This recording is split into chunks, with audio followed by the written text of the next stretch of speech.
untuk lebih memudahkan merumuskan suatu tujuan, maka kita menggunakan pengetahuan awal yang kita miliki dan buat pertanyaan sebanyak mungkin mengenai masalah penelitian yang akan kita pilih.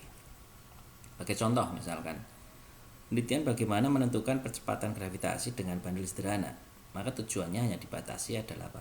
Mendapatkan besar percepatan gravitasi melalui perhitungan periode ayunan bandul. Ya. Kemudian yang kedua adalah menetapkan bentuk penelitian. Nah, dalam fisika itu ada beberapa jenis penelitian, diantaranya adalah eksperimen, yaitu percobaan. Ini dengan percobaan ya. Kemudian ada dengan survei.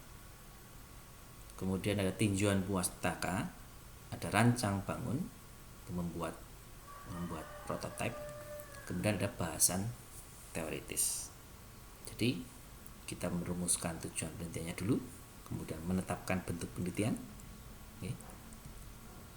Kemudian berikutnya adalah apa? Menetapkan variabel penelitian. Secara umum dalam fisika ada dua variabel. Yang pertama adalah variabel bebas dan variabel terikat. Variabel bebas itu adalah variabel yang bisa diubah-ubah. Sedangkan variabel terikat itu adalah variabel yang sedang diteliti dan besarnya berubah bergantung pada variabel bebas. Contoh misalkan,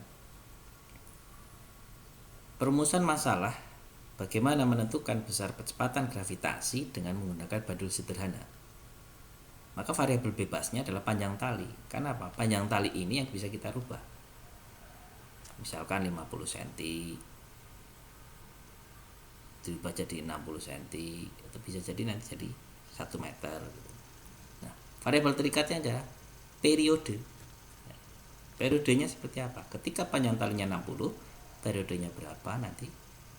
Panjangnya 40 cm berapa? Panjangnya 1 meter, periodenya berapa? Nah gitu. Kemudian ada juga variabel kontrol. Kontrolnya apa? Masa bandul dan sudut simpangan ayunan. Nah ini. Baru kemudian langkah berikutnya adalah menyusun hipotesis. Contoh dari perumusan hipotesis itu pertama adalah perumusan masalah. Misalkan, bagaimana pengaruh kemiringan jalan pada sebuah tikungan terhadap kelajuan maksimum kendaraan yang diperkenankan? Hipotesisnya apa? Semakin besar kemiringan jalan, semakin besar pula kelajuan maksimum suatu kendaraan yang boleh melalui jalan tersebut. Perumusan masalahnya, bagaimana pengaruh kekasaran permukaan bidang terhadap gaya gesek misalnya. Hipotesisnya apa? Semakin besar bidang sentuh dengan suatu benda, semakin besar pula gaya geseknya. Itu hipotesis, dugaan. Misal masalahnya lagi, bagaimana pengaruh curah hujan terhadap bencana banjir? Maka hipotesis yang bisa kita ajukan adalah semakin tinggi curah hujan, semakin besar kemungkinan terjadi bencana banjir. Nah, jika perumusan masalah dan variabel telah ditentukan, maka dengan mudah hipotesisnya juga akan kita buat. Gitu.